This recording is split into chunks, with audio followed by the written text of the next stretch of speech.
How do we decide where a special education student will be educated? What options are out there? In this video, we'll explore two of the most important concepts in special education: Least Restrictive Environment, or LRE, and the Continuum of Services. Least Restrictive Environment, or LRE, is one of the core principles behind the Individuals with Disabilities Education Act, or IDEA, America's federal special education law. LRE is the legal principle that students with disabilities should be educated alongside their non-disabled peers to the maximum extent possible. This idea makes sure that students with disabilities are included as full members of their school communities.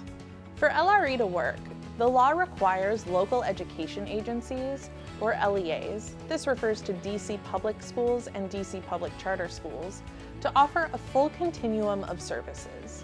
This includes a full scope of supports, from least restrictive, instruction within the general education classroom, to most restrictive, home and hospital instruction.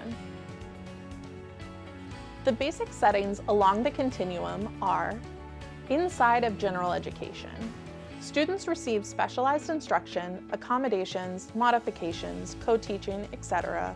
within the general education classroom. A resource room.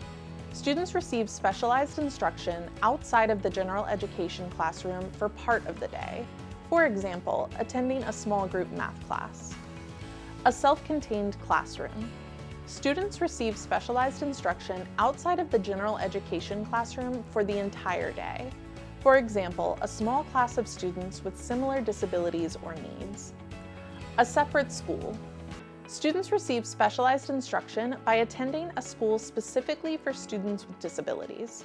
This may include placement at a non-public school at no cost to the family. And home and hospital instruction.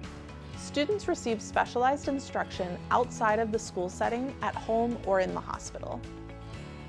All public schools serve all students, which means all LEAs must provide the full continuum for special education students.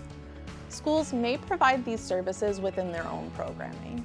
Some services may be available at all schools within an LEA, while others may only be offered at select campuses. In rare cases, the IEP team may determine that a student requires placement in an outside program to access the services and supports the student needs.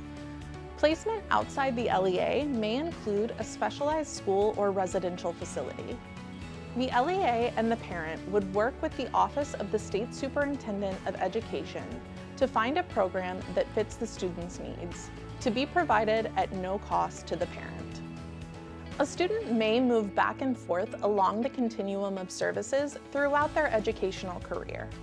For example, a student who initially requires intensive math supports outside of the general education setting may be moved back into the general education setting once significant growth is made. Alternatively, a student who initially received services in the general education setting may move up the continuum to a self-contained class if they demonstrate increased needs as they get older. Do you have questions or want to learn more about what environment may best suit your child's needs? Head over to our website for more resources or contact our team directly for more support.